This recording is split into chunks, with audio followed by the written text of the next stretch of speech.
Welcome everyone to another edition of Garden Hour. Glad to see so many folks joining us tonight. I know the weather was a little bit spicy East River, so our viewers in Sioux Falls, Brookings, anywhere on the eastern sort of I-29 corridor, I hope you guys are safe and that your trees have sustained little damage, if any. I've been seeing some pictures on Facebook, and in some places it does look a little bit rough. Here in Pierre, we had about an inch of rain and some high winds, but it seemed to get a little bit more dramatic as it moved across the state. So I know my panelists tonight will be sharing some things from our own gardens and some of the problems that we've been seeing around the state. And I know Dr. Ball is going to have a lot to talk about this week, as always. But for those of you who may be new to Garden Hour or SDSU Extension programming, my name is Amanda Bachman. I'm the Pesticide Education and Urban Entomology Field Specialist for SDSU Extension based here in Pierre. I'll be going over some cool garden stuff, obviously some neat bugs that I found, and a little bit about chiggers tonight. We also have Dr. Kristine Lang with us. Kristine, what are you going to talk about tonight? Tonight, we're going to be talking about some cover crops that you could plant yet this summer to fill the space after your cool season crops have been harvested. Awesome. And we also have Dr. Rhoda Burrows joining us. Rhoda, how are things West River? Some places are flooded, some places are droughted, just the usual. So I'm going to talk a little bit tonight about hail damage, and then I'm going to talk about some diseases on tomatoes that may be starting to show up. And then I'm going to talk about what you can still plant along with those cover crops. Awesome. And we also have Dr. John Ball with us from what looks like his office in Brookings. John, what are you covering tonight? Well, ironically, I'm talking about the drought. I mean, here we are, rain all day and poured here and I'm wet. But I'm going to talk about the drought, particularly West River, and then all the insects that have showed up because it's dry. So we'll end on a dry note tonight. How's that? All right. And for those of you watching along at home, during any of the presentations, feel free to use the Q&A button that's usually on the bottom of your screen. If you're on mobile, you might have to hunt around a little bit more for it, but please put your questions in there. It's a little bit easier for us to keep track of. We will be putting links and some information into the chat. So if you want to figure out where to find our garden and yard newsletter or connect with one of the garden hotlines, that information will be going into the chat. But if you've got questions, throw them into the Q&A and any one of the panelists will be able to see those, type an answer, or indicate that we're going to answer it live. So with that, I will turn it over to Kristine for our first segment. All right. Well, like many of you, I was staring out the window watching the skies darken, and here in Brookings, the weather ended up going south. So we just got kind of a nice little rainfall. We had gotten a soaking rain on Sunday, which was much needed, especially for cover crops in our garden plants. So this is a case where we got lucky this time. So I don't have any new hail photos to show folks this week. I did want to issue one slight correction from last week's Garden Hour when we talked about Phacelia, which was that beautiful fuzzy purple flower. It was also called Bee's Friend. I had misspoke when I said it was in the tansy family. It has tansy-like leaves, but is actually in the same family as borage. So just wanted to issue a slight editorial correction. And for those of you who watched last week, you know that we had a discussion of does it smell nice? And I can also confirm that it smelled quite lovely when I went home to check. So the first thing I want to share today is our gorgeous, keeping with our theme of gorgeous bloom alert. These were some of the hollyhocks on campus this morning when the sun was still shining and it was beautiful. Many of you right now are probably also enjoying hollyhock blooms in your gardens. This is a nice old-fashioned plant. Many of our rural farmsteads or homes that have been in town even for years and years, many people have hollyhocks. This is kind of a fun heirloom plant, if you will. People will pass down hollyhock seeds and take them from place to place when they move. My own grandmother actually is in the process of selling her house, and so I collected some hollyhock seeds that were actually still hanging out in the stalks. Not all the not all the seed pods had shattered from last year. And so I went around the garden, that was this spring, on a weekend in May, and actually collected seeds and have gotten some of them to germinate successfully. Hollyhocks are typically a biennial plant, especially some of the older plantings. And what that means is typically in the garden, in many cases, you're going to just see a nice cluster of leaves the first year. And then the second year is when you'll start to see those flower stalks. And after that time, those plants will die back. Now, you might be going, well, I've had hollyhocks growing in my garden for years. Well, there's usually enough seed drop that you have a continual reseeding, that you have enough, first year plants, second year plants, and then reseeding to kind of have a continuous cluster of hollyhocks. If you're looking to add hollyhocks to your garden, there are definitely options at the garden centers. Make sure you allow plenty of space, 3 to 4 feet for spread and 3 to 5 feet for height. So this would be kind of a background planting. Many people will put these along the foundation of a house. That can look lovely depending on the height of your windows. If you have really low windows, you might want to consider something a little more low growing, but a relatively easy maintenance plant. And I will, as we wrap up and transition to Dr. Bachman, we've had some questions about hollyhock weevils. So just hang on to that thought, and we'll come back to that when we pass the baton, so to speak.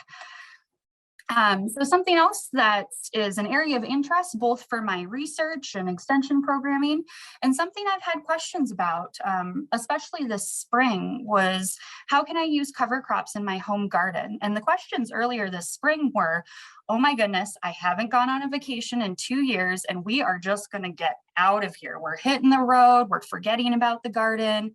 Are there cover crops we can plant in April and, not have hopefully a totally weedy disaster when we get back from our travels? At that point in early spring, I was advising a lot of clovers, maybe mixing in some annual rye or some oats. Some of those cool season plants that would do well to hold that garden for the entire growing season for folks that were going on vacation. Now that we are into July, this would be a great time if you are, you're done with your broccoli, you've eaten all the kale you can eat, you've had your fill of lettuce, and you've got blank rows or spaces in the garden. Even if you've just got, a single row or little nooks and crannies, there are opportunities to add cover crops. Advantages of adding cover crops include weed suppression, obviously reducing erosion as we get these crazy 3 to 5 inch rainfall events. I've seen that firsthand on farmland that we had in Iowa for a research project. There were a lot of slopes, and we had 2 different 4-inch rainfall events. And just the visual difference between some of our bare soil plots and our clover and teff cover crop plots was pretty incredible in terms of, just not having as much washout. Of course, 5-inch rainfall events, you're still going to have some washing. We're not, cover crops aren't the cure-all. They're not a magic wand, but there can be a lot of good benefits.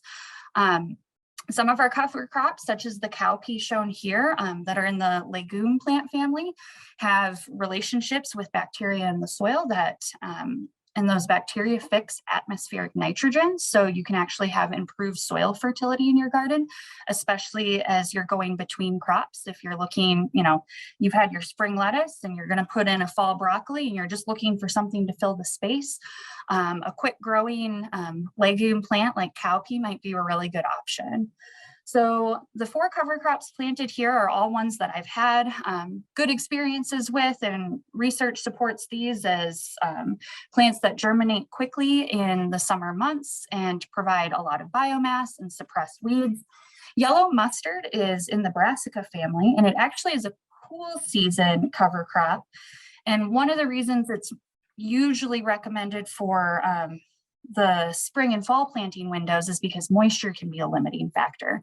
But in a home garden where you might be watering by hand or using a sprinkler to water your crops anyways, yellow mustard may not be limited by moisture. We used this in a high tunnel in Iowa. It was actually a mix of cowpea, yellow mustard, and buckwheat. And it was planted on the 12th of June. And by the 12th of, and that was seeded, it was seeded on the 12th of June. And by the 12th of July, the plants were, 2 to 3 feet tall and in full bloom, the yellow mustard, as well as the buckwheat. And then this was the cowpea understory. So in 4 weeks, that's one of the reasons these cover crops are great for the summer windows, is it can be worth your time to get that soil covered and outcompete other weeds within, 3 to 4 weeks.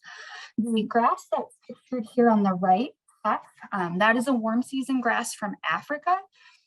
That can germinate and start outcompeting weeds in as little as 3 weeks. This is an example from Iowa State University. They're using it between rows of squash, and then this is underneath row covers, and they're mowing it probably once or twice before that squash canopies, and again using that to control weeds because there's a row cover over those plants most of the time. Therefore, walking through and pulling weeds really isn't an option.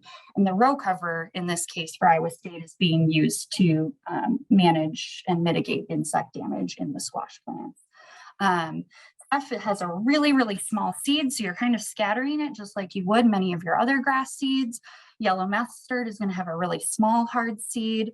Cowpea, the seed essentially looks like a soybean, so it's much larger, a little bit easier to handle. And buckwheat has it's about a soybean sized seed as well, and really hard seeded. With the yellow mustard and buckwheat, especially when those hard seeds drop, they can germinate over winter and germinate successfully the following season. So if you don't want the buckwheat and yellow mustard to potentially become a problem in your garden, you would consider mowing. If you have, a really heavy duty mower that can handle, maybe it's a brush mower if it's a larger garden plot. A mower that can handle a lot of plant material, and this is a lot of green plant material, so it could gum up your typical push mower, or just walking through with a weed eater and starting really high and, nice sweeping passes. You're going to want to wear jeans and long sleeves because you're probably going to be pretty green.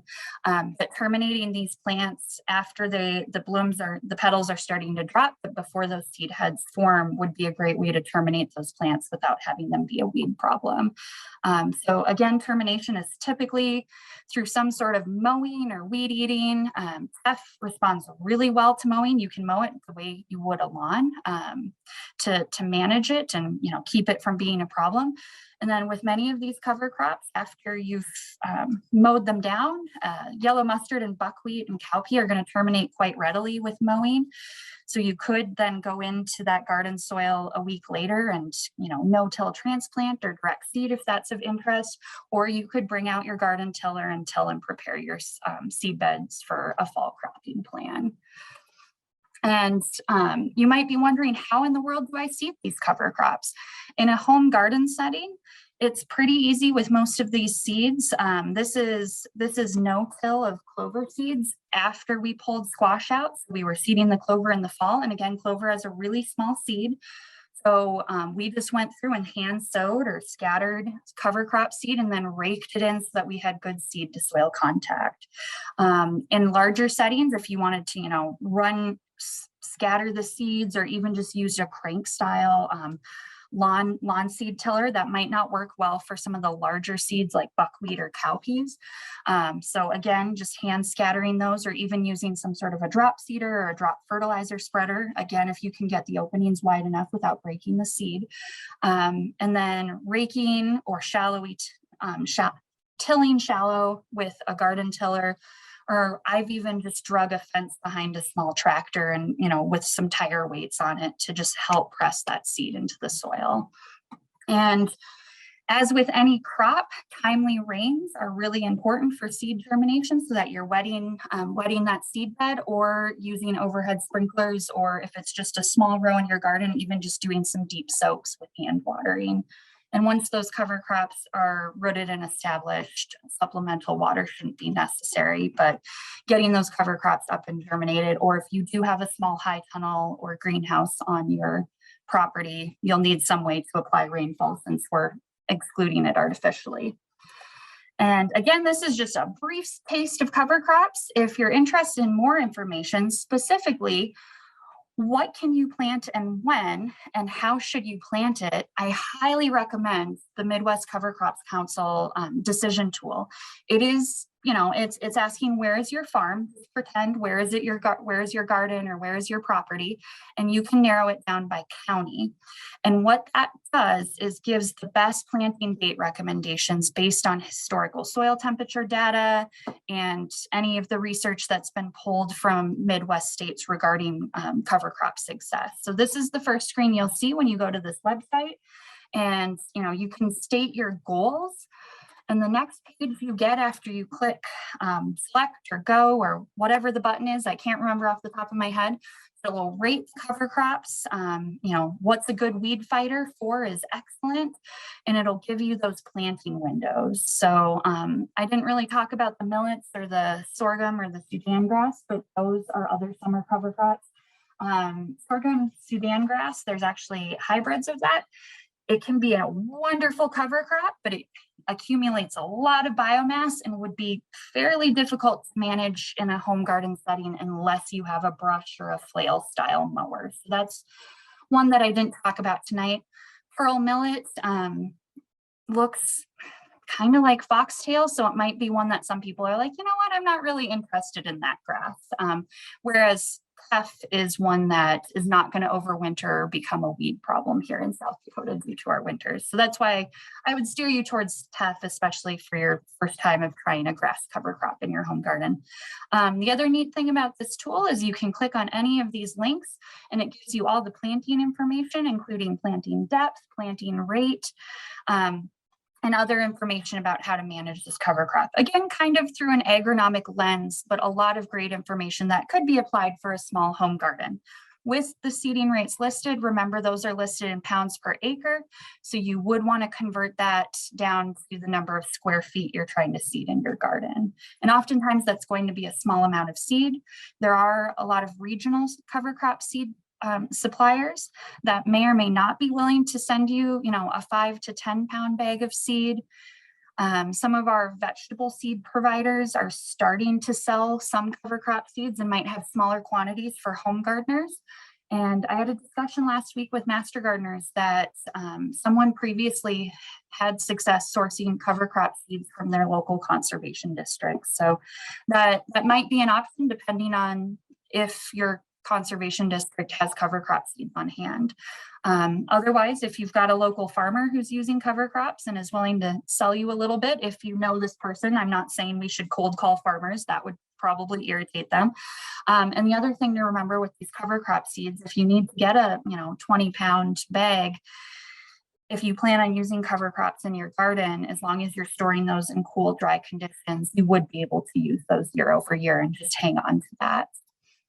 And our interest in cover crops continues. This is just a plug for research that Dr. Burrows and I are starting this season with a graduate student, and we're looking at 3 different types of clover cover crops for production and use with broccoli and peppers and squash.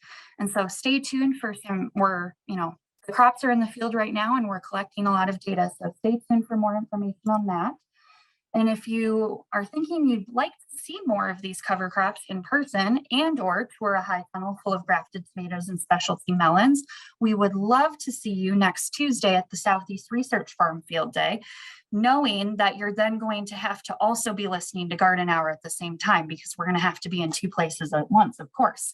But if you are down in the Beersford area, and especially if you've got other farmers in your family and you're interested in multiple crops, there's going to be all sorts of stuff from the agronomic side, but we are going to have a dedicated horticulture tour as well. And with that, I'd be happy to field some questions if they're coming up. And it looks like some links were shared in the chat. Thank you, Extension team. And all right, it looks like that question's for John. So we'll just I wait. was gonna say, I'm like, it's a pruning question. So, and we got Beautiful. a question And then there's in a for question Rhoda. for Rhoda. Yeah, and just a note, I've messaged a couple folks that have their hand raised. If you have a question, please put that into the Q&A and go ahead and lower your hand. But for right now, we'll just keep an eye on that, and I will go ahead and share my screen. And if you do have questions for Dr. Lang, feel free to throw those in the Q&A. She's with us all evening until 8. So here's my screen. Woo! Starting out with little bit of garden update. I was very excited. This is my 3rd year growing the 4th of July tomato variety. It's sort of a large cherry, small round tomato. And as the name implies, the first tomato was ready yesterday on the 4th of July.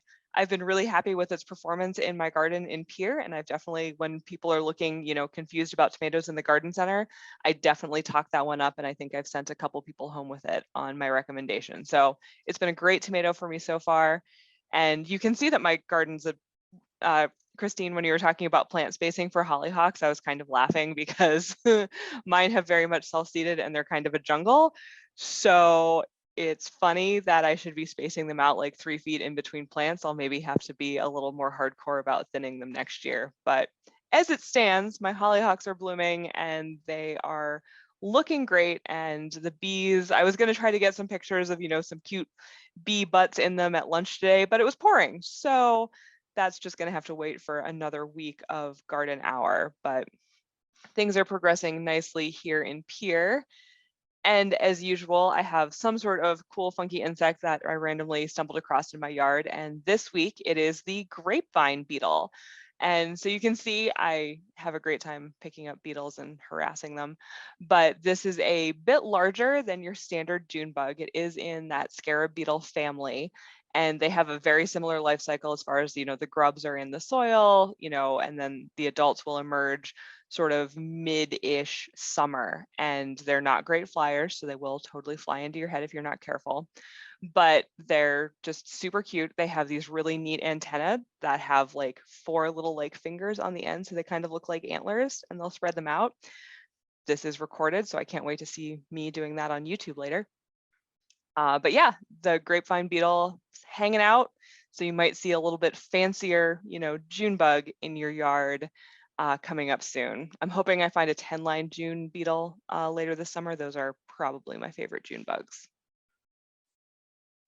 And they also make really great candidates for doing a face bug. So if any of you are feeling courageous out there and you find some cooperative insects, take a selfie with an insect on your face and tag it with the hashtag Facebug on any of the social media platforms, and other entomologists will find your picture and I'm sure like it and maybe comment and say hey. But yeah, the grapevine beetle was mostly cooperative. It did definitely do some walking around my face, and the little tarsi are a little bit prickly. And I did want to end with a little like sort of the latest thing that's like biting people and I'm getting questions about are chiggers. And no picture because I don't want pictures of people's insect bites. And also chiggers are really small, so you're actually not going to see the critter itself unless you've got a microscope. But chiggers are the immature form of the trombiculid mite. So they are arachnids, and they are, so 8 legs, in with our spiders and our ticks and all that fun stuff. The adults don't feed on people. It's just the nymphs. It's just the immature form that is actually, using people as a little bit of a food source. And they don't stay on your skin. Once they feed on you, they do fall off.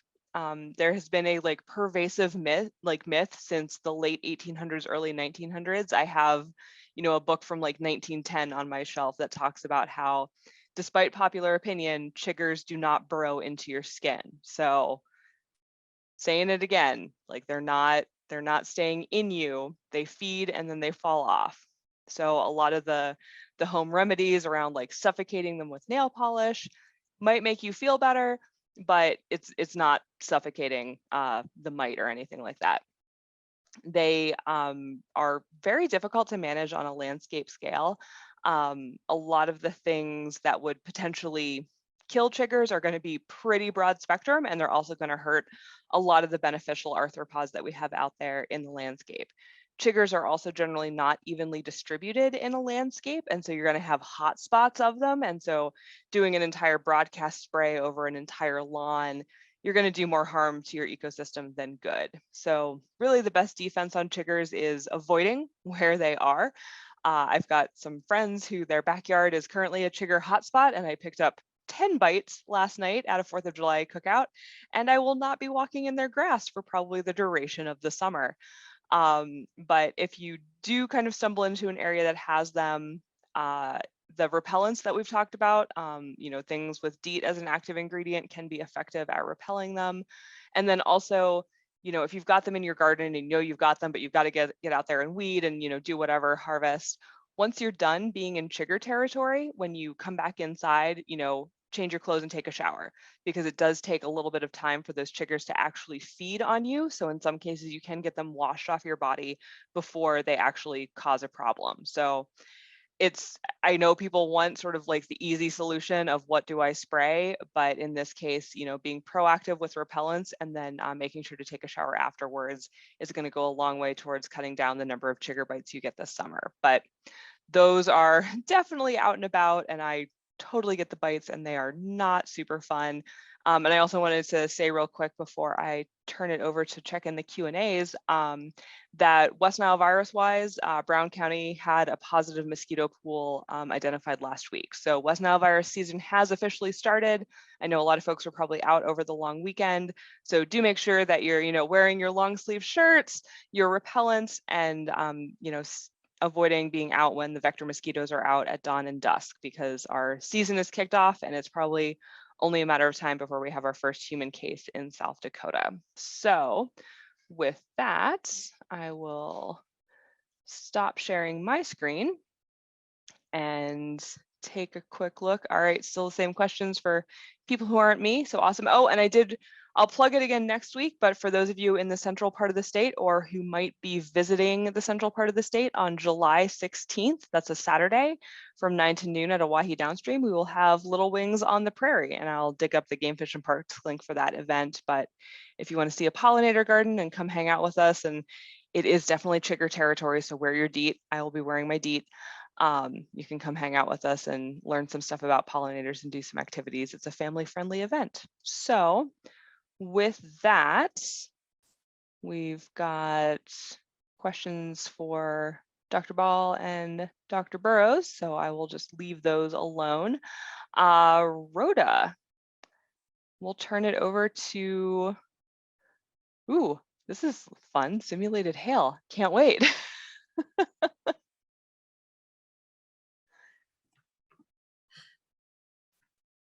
And Rhoda, you're muted, so I don't know if you want to just go ahead and like switch your presenter view. Thank you. And I'm in the wrong presenter view. Yeah, just I always guess backwards. There. Is that better? Perfect. Yeah. Okay. Thank you. I found this in a 1950s publication where somebody, I believe in Wisconsin, had rigged up this blower with ice. And so they'd chip up ice and have it blown out to simulate hail damage. And I thought that was pretty creative. But one of the things I did was put this ice out on potatoes and beans at different points during the growing season, and then record the results. And they found that 4 weeks post bloom on the potatoes was the most critical, and that makes sense because that's when the tubers are really starting to enlarge quickly. And results were malformed and knobby tubers, and that's probably the interruption of the water and the food source from the foliage. Anything that disturbs or stresses growth can result in malformed or knobby tubers. They found out that just a little bit damage actually increased the number of tubers at just 2 weeks post bloom. So that's probably about where we're at right now for a lot of people. So if you've got light hail damage, you may be in good shape. If you're 4 weeks, you may have fun peeling your potatoes. Beans, on the other hand, the critical period was between flowering and pod formation. So if you got beans right now that are flowering, they're pretty sensitive to hail at this point. Same things with This was from some other studies with melons, and cucumbers are most sensitive right when they're starting to run or to expand those vines out. But they can recuperate pretty well as long as they have time to produce new fruit. And at this point, for cucumbers, they probably will. Melons, we're getting a little bit iffy, depending on how long your season is and whether it's a short season or long season variety. So with that, I'm going to switch over to tomato diseases. And this photo was taken several years ago, but it was somewhat like a photo I saw both on social media, and I got a plant in here at the West River Center last week that had this sort of browning on the tops of the plant, and there were some lesions on the stem as well. And bells went off in my head, and I got out my strip tests, and sure enough, it had tomato spotted wilt virus. So we see this every year. Tends to be worse in hot, dry years because it's spread by thrips, and thrips like it hot and dry. What the fruit can look like, sometimes you'll see some knobbiness, and you see on this Roma tomato, it had real knobby spots, and this is sticking out a little bit there. Often the knobby spots are kind of round, and when they ripen, they'll get this color break of, sometimes it'll almost be a target pattern. So it's red and yellow alternating. So that's a dead giveaway when we see that. But the other thing that I look for when I look at the leaves very closely, and those of you who are master gardener training may remember this, I always say if there's green tissue that's surrounded by brown tissue, that's a pretty dead giveaway for a virus. With fungal and bacterial diseases, you start in one cell and it expands out and keeps going out, so that you never have green in the center. But with viruses, you can often have these odd patterns. So that's one thing I always look for. And sometimes I'll just see one little spot like that in the whole plant. But still, when I see it, I know that's what's going on. Some other diseases that are often confused for it, one is early blight, and I actually haven't seen any early blight yet. It's probably a little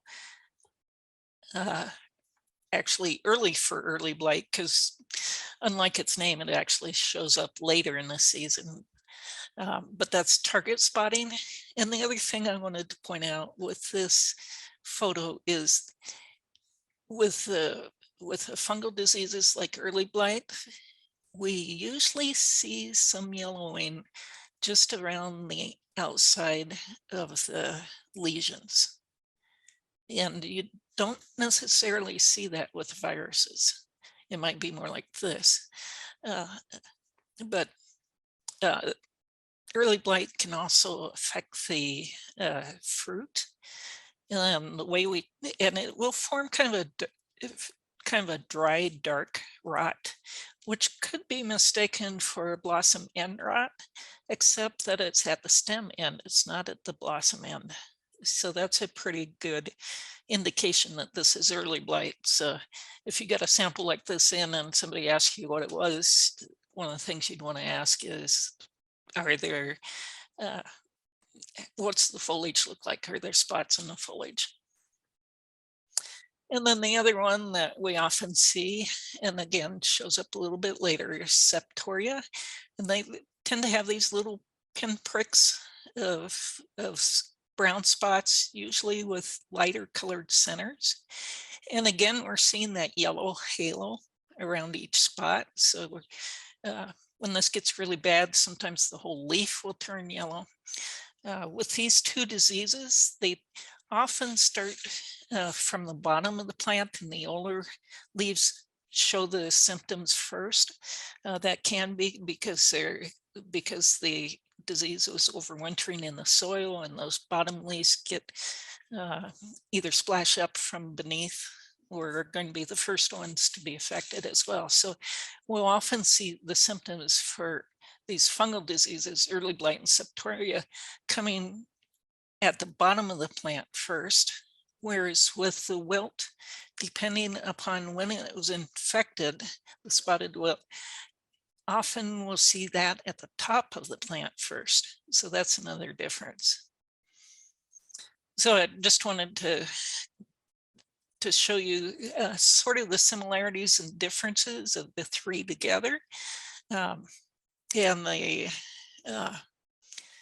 this is another example of a tomato spotted wilt virus. You do see a little yellowing here, so that could be confusing, but it's a little more general than around each lesion. But we see these funky green spots on it.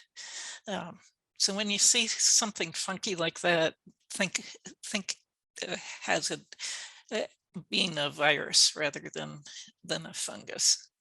And of these three, septoria does not infect the fruit. Early blight and tomato spotted wilt virus usually infect the fruit as well. And hopefully you won't see this, but and then finally, I wanted to talk about what to plant now.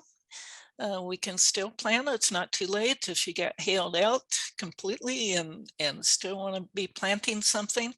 You may want to look for some of the shorter season varieties, particularly if you're not in the warmest part of the state. But even zucchini, you can still plant. You may not get as long a harvest out of it, but you can get some out of it, as well as cucumbers. And again, look for those shorter season varieties. Carrots, you can still plant. And again, you might want to look for shorter season varieties, something like a Thumbelina that's ready a little quicker than a great big long impurator or something like that. Green beans, we're still planting, and then some of our cooler season crops, beets, Swiss chard, and this is that bright lights that has really cool stems. You could almost put this in a bouquet. And if you can still find onion sets, you can actually still plant onions at this point. I've never tried it this late in the season, but give it a try if you're interested. And with that, I will take, I know one of the questions was about grapes. My Valiant grapes are looking very good. A lot of grapes are forming, and Valiant can put on a very heavy crop. In fact, it almost exhausts itself sometimes. What do I need to do to keep them from overbearing fruit? Well, actually, what technically you should be doing is pruning it hard enough way back in April. But assuming that you didn't do that, one of the with Valiants, they're pretty small clusters. If there's more than 2 clusters per shoot, I'll usually take off the third one, the smallest one at the end. It usually is not has good quality anyway, so I would thin them down to 2 clusters per shoot, and then you need between 8 and 12 leaves per cluster is sort of what we shoot for. With Valiant, again, those are pretty small clusters, so I'd say figure 8 leaves per cluster, and if you don't have that many, then you could take an extra cluster off. And with that, I'll turn it back to Amanda. All right, thanks, Rhoda. And our final presenter this evening is Dr. John Ball. So I can see him. Yep. I can see he's unmuted. And now we're going to share. Come on. All right, good. We got it. All right, my usual little bit on growing degree days. Aberdeen has just shot up. which doesn't surprise me too much. Once it starts getting warm, they tend to just accumulate those degree days. So they're at 1,000. They beat out Rapid City, which has been just a tad bit cooler. And then Sioux Falls is at 1287. About where we expect to see it. Typically, we find this a couple of weeks earlier. We're still getting some things blooming just a little bit later than normal. And here I've got a beautiful little Semfalt spirea in bloom. This is right on our campus. This is one of those false spireas that only gets to be about 3 feet tall, and they're as tough as nails. We planted a lot of these just by almost cuttings, believe it or not. These long white panicles are just gorgeous, but there's always a but. The but is that unlike the species false spirea, which blooms from now till October, this seems to bloom now. In other words, you get one set of flowers, and then after that, they stay green for the rest of the year. So if you're looking at this plant because, wow, it's a false spirea, only gets about 3 feet tall, you're right. That's all it gets. But don't expect it to keep blooming all the way to October. It's going to bloom in the summer, and that's about it. The other thing, just as a reminder to everybody, false spirea sucker profusely. It won't take over your lawn because you keep mowing that, but it'll take over any bed you put it in. So if you plant this with perennials, they're gone. You plant this with anything small, they're gone. You lie on the ground too much next to it, you're gone. They literally take over places, and that can be a good thing. You know, a lot of times we're looking for something take over a lot of space. This will do it. The other plant that's in bloom just a tad later than normal is our Japanese tree lilacs. And this is the last of all the lilacs that bloom. You know, we started out with common lilac, dwarf Korean lilac, the Miss Kim lilacs, the late lilacs, and the Japanese tree lilac. Literally, you could have had things as lilacs blooming for about the last, month and a half. This one's not the fragrant one, though. Sometimes it has just a light scent. Sometimes it has an odor. It depends on whether you got a cultivar or not. This is the cultivar Ivory Silk, which does have a nice light fragrance. So that's a plus to it. And not overpowering, not something you're going to put in a vase on your kitchen table or that. But if you just get the species, just a plain old Japanese tree lilac, they can have an odor. Nothing you're going to bring into the house. So this is one of those plants that you do need to select a cultivar, but they make a wonderful small tree. And as many of the lilacs are, these are as tough as nails. Well, that's a good thing because this year we need tough. This is my rain gauge for West River. Every time I'm driving past this, which is twice a week, I'll look at where the water levels are on the wall drug sign at exit 132. And that line there shows that that's where I've sometimes seen it that high that it's actually on the post supporting the billboard, that literally the water's just on the very base of it. And most years the water's covering just the lower level of it. This year there is no water. The pond, as you can see, is just about dry. I've seen this maybe one other time. And this just gives everybody an idea of just how dry it is out West River. Rhoda had it right. I mean, flooding and drought, it's the worst of all worlds. And I know some of you are up in the Northeast are saying, what's he talking about, drought? Because you've seen plenty of moisture, at least a lot of places have, but it is awfully dry out there, particularly West River. And then I'll also mention that it's very dry in the counties alongside the Missouri River. So even Yankton and that has been a little on the dry side. So these rains have been much appreciated despite the damage. Just as a reminder to everybody, if you're out there watering your trees and shrubs, and that's a good thing to do, but you know, the critical root zone for watering is about half the height of an average tree. And I want you to look, if you have a tree that's 20 inches in diameter, that's 300 gallons of water. Most of you aren't probably going to give it 300 gallons of water. We're going to hope for some rain.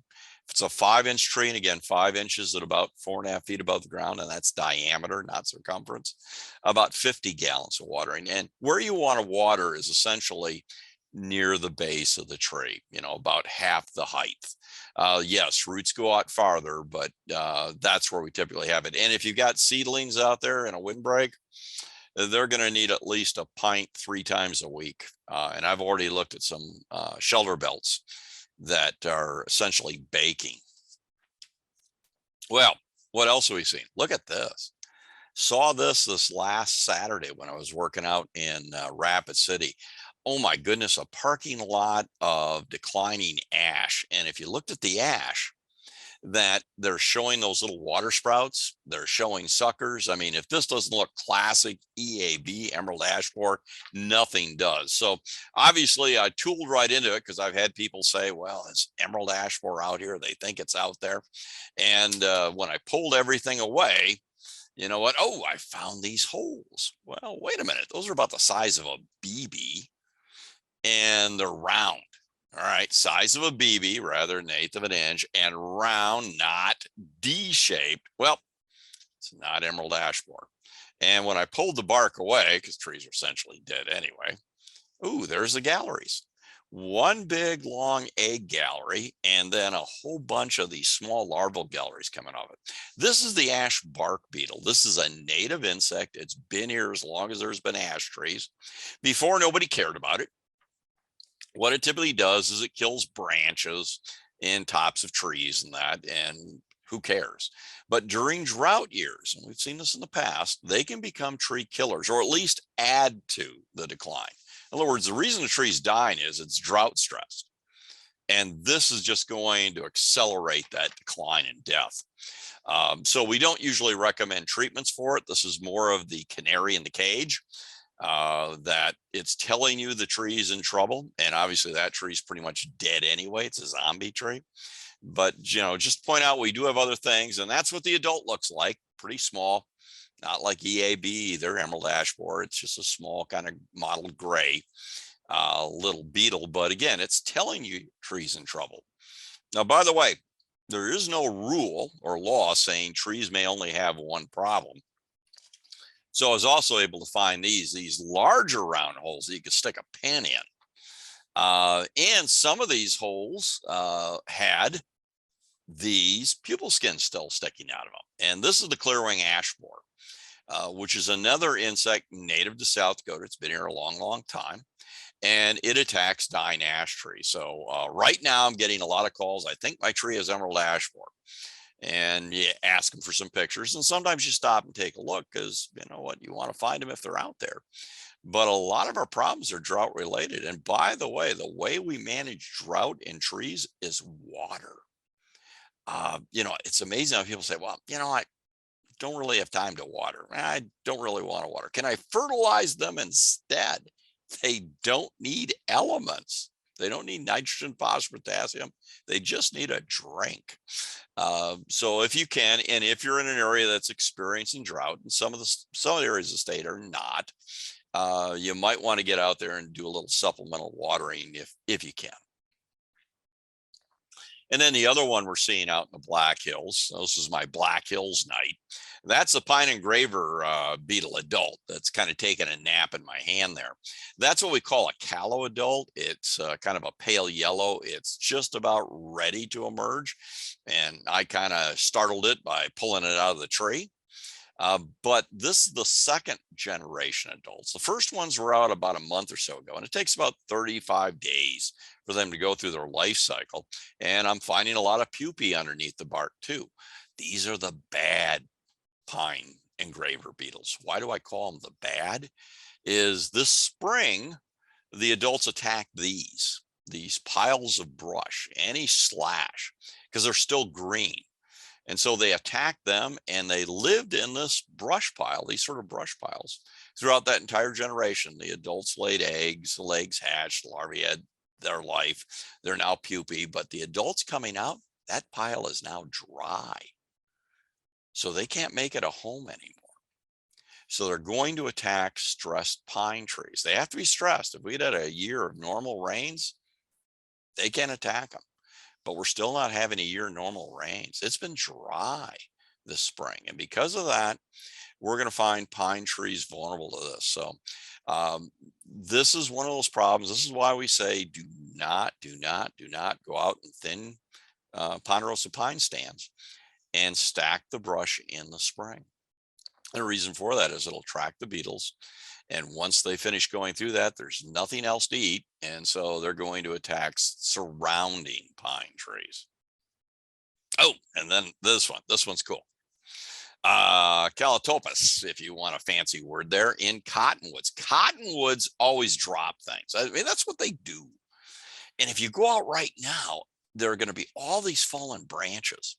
And if you look at those fallen branches and twigs, you can see this, it looks like kind of a part of a ball and socket. It is.